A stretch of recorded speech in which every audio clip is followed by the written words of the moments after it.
Assalamualaikum warahmatullahi wabarakatuh. Asyhadu an la ilaha illallah wa asyhadu anna Muhammadar Rasulullah. La haula wala quwwata illa billahil aliyyil azim. Ila hadratin Nabi Mustafa Muhammad sallallahu alaihi wasallam. Al-Fatihah.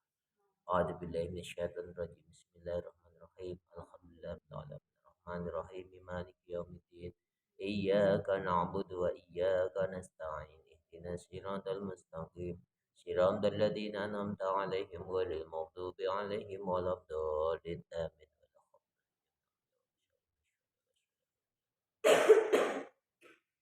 Al-Fatihah. A'udzu billahi minasyaitonir rajim. Bismillahirrahmanirrahim. Alhamdulillahi rabbil alamin. Arrahmanir rahim. Maliki yaumiddin. Iyyaka na'budu wa iyyaka nasta'in. Ihdinas siratal mustaqim.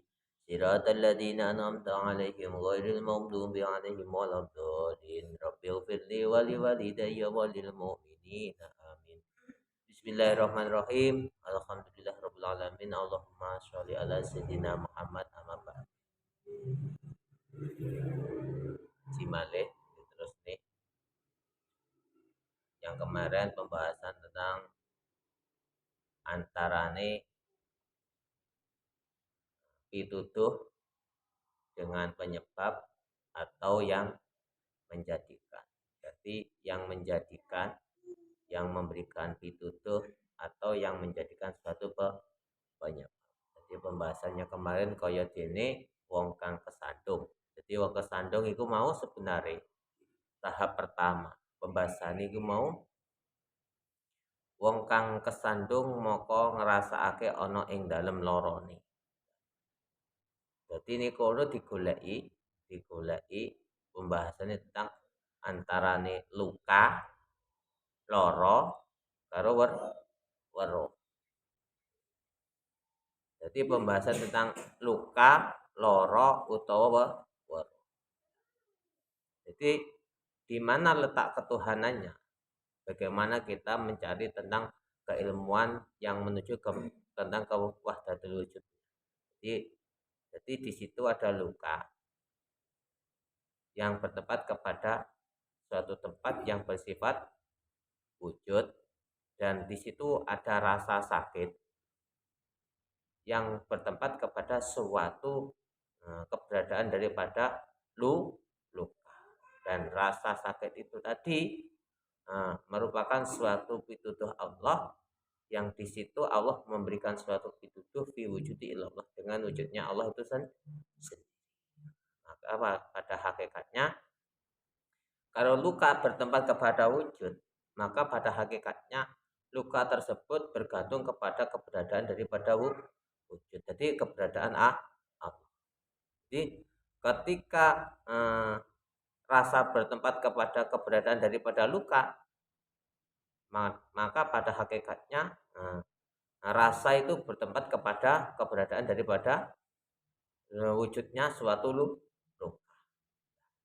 Wujudnya suatu luka, wujud itu menunjukkan kepada ketuhanane luka. Jadi ketergantungan luka atas keberadaan dari wujudnya Allah. Nah, di situ pituduh sehingga memberikan suatu khobar atas hati, rasa dan pikiran kita, perasa kita, maka kita mengetahui bahwasanya di situ terjadi suatu benturan atau terjadi suatu luka atau terjadi suatu rasa, dan situ maka kita rasakan. Ya, untuk meletakkan kepada ketuhanannya itu bagaimana? Meletakkan kepada ketuhanannya, meletakkan kepada pengeranane. Jadi di situ kan Allah Rabbil Alamin, yang mengerani wong alam kabeh. Jadi nalikane dibahas tentang ketuhanannya, maka ketuhanannya terletak kepada wujud. Nah, di sini ada pembahasan. Pada hakikatnya keberadaan daripada luka, keberadaan daripada rasa, keberadaan daripada hidayah atau pituduh, semuanya bertempat kepada satu wujud yang sama. Dan di situ dibahas tentang penyebab. Penyebab itu kan sesuatu hal yang menjadikan suatu Allah menjadikan suatu jalan atas sesuatu hal, dan situ Allah menjadikan suatu kejadian. Termasuk penyebab daripada rasa sakit itu mau kesantum. Nah, penyebab ini tadi yang mengglobalkan seluruh suatu kejadian, maka daripada kejadian ini tadilah, penyebab ini tadilah, maka Allah memberikan suatu perubahan atas suatu kejadian. Jadi sesuatu hal yang dijadikan oleh Allah namanya makhluk, dan yang menjadikan adalah Allah tahu tuh Tuhan. Maka persepsinya untuk menjaga sesuatu hal, untuk merasakan sesuatu hal, untuk menyampaikan sesuatu hal, untuk bersyahadat atas sesuatu hal, untuk kita menentukan suatu tempat, bagaimana kita mengetahui tentang apa yang kita ketahui, harus berada kepada keilmuan yang memadai. Jadi ibarat keberadaan dunia, langit, bumi serta isinya. Itu bagaimana kita bersyahadat atas Allah ilahi Rabb. Dan atas keberadaan Allah kita bersyahadat atas ladini Allah, atas keberadaan zat yang menjadikan langit bumi seisi. Nah, persepsi pengajian itu bagaimana? Persepsi pengajiannya di sini. Ketika kita sudah merasakan keberadaan Allah yang ada, maka sesungguhnya apa yang kita rasakan itu sesungguhnya otomatis yang kuasa merasakan dan yang kuasa dirasakan. Kalau kuasa merasakan berarti di situ ditujukan kepada Allah, karena Allah yang maha kuasa, yang bersifat al-qadiru. Kalau di situ dirasakan berarti menunjukkan sesuatu hal yang bisa memberikan suatu keberadaan atas rasa yang diciptakan. Jadi yang merasakan kuasa untuk merasakan sesuatu hal atau menjadikan suatu merasa, dan yang menciptakan suatu rasa itu bertempat kepada wujud kekuasaan al-qadir, kekuasaan Allah. Jadi ketika kita itu sudah mengetahui tentang maksud daripada tujuan bahasa-bahasa ini adalah sesungguhnya yang dirasakan atau yang merasakan bertempat kepada wujud yang satu, yaitu wujud yang bersifat ada. Jadi siapa yang bersifat ada, siapa yang bersifat wujud Allah. Makanya di sini disebutkan bahwasanya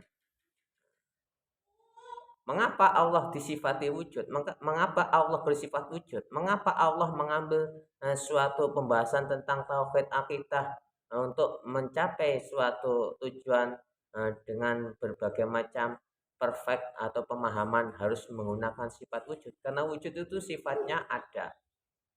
Jadi maka yang dikejar, yang dipaham adalah keberadaan wujud itu sendiri. Siapa yang mengejar, siapa yang kuasa berjalan dan menjalankan, siapa yang kuasa dijalankan dan kuasa menjalankan, itu bagaikan kita membahas tentang kita merasakan dan dirasakan.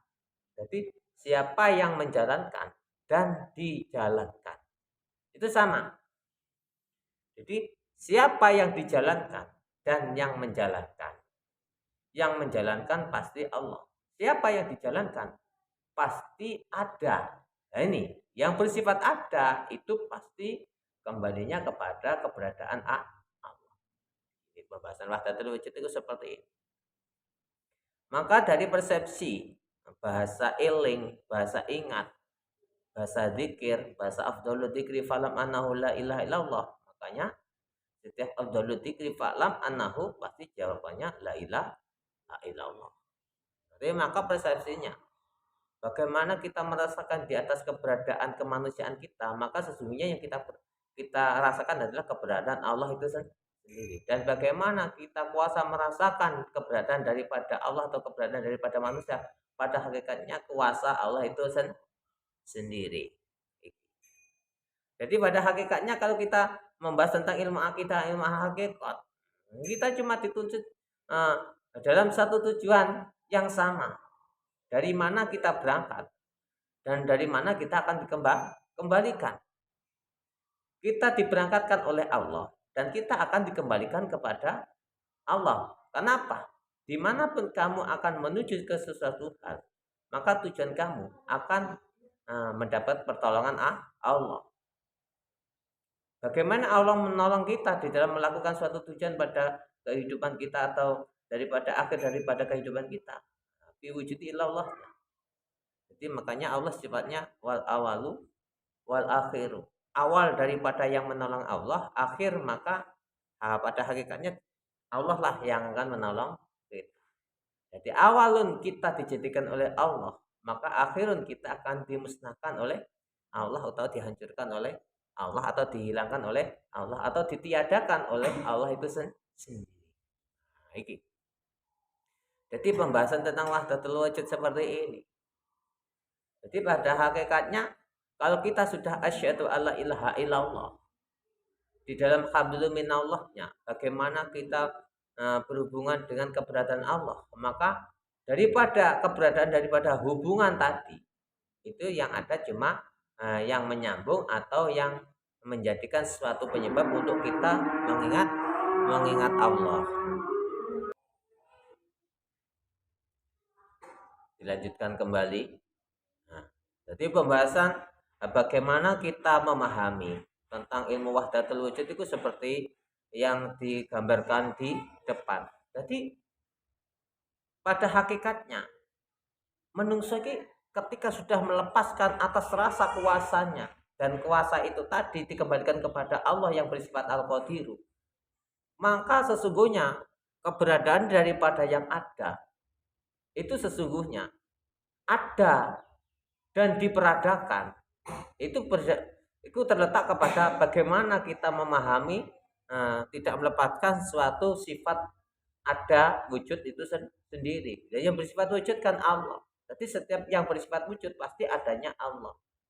Ketika kita membahas tentang adanya makhluk tetap sifatnya tidak ada. Yang ada tetap Allah. Nah, ketika kita merasa keberadaan makhluk, maka keberadaan daripada Allah ini tadi ini karena menolong daripada supaya makhluk ini dijadikan ada oleh Allah. Tapi tetap walaupun Allah menjadikan makhluk itu ada, tapi tetap makhluk tidak bersifat wujud. Nah, itu tadi. Jadi tetap kita mengakui bahwasanya Allah itu Sang Maha Mencipta dan menciptakan. Ketika Allah menjadikan suatu makhluk yang tidak ada ini menjadi ada, tetap jadi keberadaan makhluk tadi Allah menjadikan ada daripada makhluk tadi biwujudi illallahnya dengan adanya makhluk itu, dengan adanya Allah itu sendiri. Jadi pada hakikatnya ketika kita terletak kepada syahadat kita kepada Allah, yang ada cuma Allah. Kembali lagi, yang ada cuma Allah. Makanya setiap yang bersifat kembali pasti ditujukan kepada makhluk. Ketika sudah kembali pasti akan kembali kepada keberadaan Allah.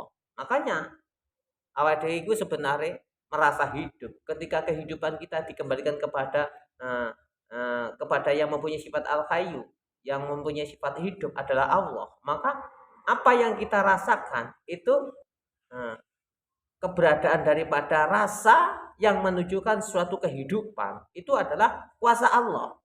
Jadi sesungguhnya yang merasakan hidup dari apa yang kamu rasakan wahai makhluk, sesungguhnya itu kuasa Allah atas kehidupan Allah itu sendiri. Nah itu. Nah, ketika kita sudah nyampe kepada tahapan akidah seperti ini, maka sesungguhnya ini wajah tuh wajahnya lillahi. Kita sudah ngadepake ing dalam antarane wajah jenengan ing antarane bertemu dengan Allah yang mempunyai wajah ilahi Rabbi. Iki repot. Repot ya. Jadi awak dhewe iki ngedepne wajah, tapi sing di wajah iki mau Allah. Piye? Piye? Piye lah sampai niku praktekne. Jadi awak dhewe iki ngedepne wajah marang Allah. Tapi pada hakikatnya keberadaan daripada wajah itu karena keberadaan Allah. Nah, sing nulungi awake dhewe ngadep ning Allah, ya keberadaan Allah itu sendiri. Nah, di sini makanya ketika Allah itu sudah bersifat wujud, kalau kita yakin Allah itu sifatnya wujud, maka tiada wujud selain wujudnya Allah. Laisa kamislihi syai'. Gak ono stok ae sing kate madani ning Allah. Lah Allah sudah sifatnya wujud, maka makhluk itu sifatnya harusnya tidak wujud. Ketika kita masih merasakan keberadaan daripada wujudnya makhluk, maka keberadaan daripada wujudnya makhluk tadi harus kita kembalikan di dalam suatu keberadaan wujudnya Allah. Ini kono kuwi persepsi pekajiannya. Ya rotok sedengan nih. Jadi sebenarnya rasanya ya pokoknya yang merasakan dan yang dirasakan pada hakikatnya yang merasakan mempunyai kuasa merasakan, yang dirasakan mempunyai kuasa memberikan suatu rasa yang bisa dirasakan. Maka yang merasakan dengan yang dirasakan adalah satu wujud yang sama. Lah, siapa yang bersifat wujud adalah Allah. Cuma kayak gitu. Tapi untuk mempraktekannya bagaimana? Loh, sampai itu nggak usah perlu bagaimana. Kalau memang sampai sudah ini wajah tu wajah yalilati pada hakikatnya, sampai ngedepake ing wajahmu, marang keberadaan ing Allah, maka pada hakikatnya sampai tidak usah pernah berpikir bagaimana saya harus menghadapkan wajah, karena wajahmu itu sudah di dalam kekuasaan Allah itu sendiri.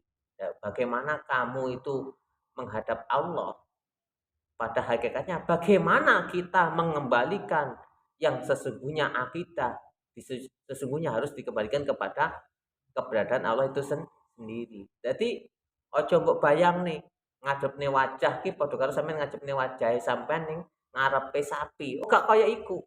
Jadi ngadepne wajahe sampean ning ngarepe kaca, gak kayak gitu. Jadi ngadepne wajahe manungsa iki mau marang sing duweni wajah. Dik kene berarti lillahi ta'ala. Nah, itu lillahi ta'ala. Dadi wis ibaratnya wis sing diwasi bendina sing syahadati bendina mikir Allah. Allah wis. Tapi di dalam hablum minanas wa asyhadu anna Muhammadar Rasulullah kita harus menyampaikan sesuatu hal yang bersifat syariat. Karena apa? Itu kan hablum minallah, urusannya sampean, hubungan sampean marang Allah. Tapi ketika hablum minannas, sampean tidak boleh menggunakan ilmu akidah karena akidah itu harus ditujukan kepada Allah. Kalau ditujukan kepada makhluknya Allah bersifat syariat. Ya di pasar ya tuku klambi, ya tuku kupis, ya dodol kentang, ya dodol brambang, ya dodol klambi, ya takon jenenge kancane. Ya iki. Tapi di dalam ilmu rasa harus diletakkan suatu akidah. Waduh, lah iki piye? Iya, mestilah aku kita di pasar kate tuku klambi rasane ya ketok klambi kok. Kate tuku brambang rasanya ya ketok brambang. Kan kayak gitu. Nah, makanya ketika sudah seperti itu untuk mengingat Allah yang hakiki itu sulit. Kenapa? Tanpa pertolongan Allah tiada sesuatu hal yang bisa terjadi. Makanya sampean gak usah khawatir, gak usah bingung.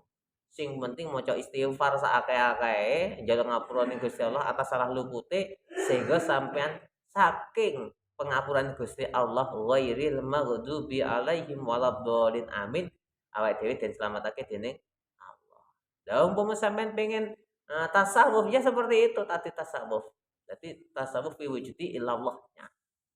Jadi berapa detik, berapa jam, berapa menit atau berapa hari, berapa tahun, berapa bulan atau berapa yang kamu mengingat kepada Allah nanti ditimbang di sana.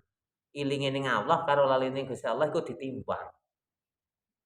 Tak kira lak sampean iso merasakan akeh akeh laline. Lah umpama sampean kadhe mlebu swarga kanthi ilinge sampean Allah taala kira-kira sampean iki mau minder apa gak kira?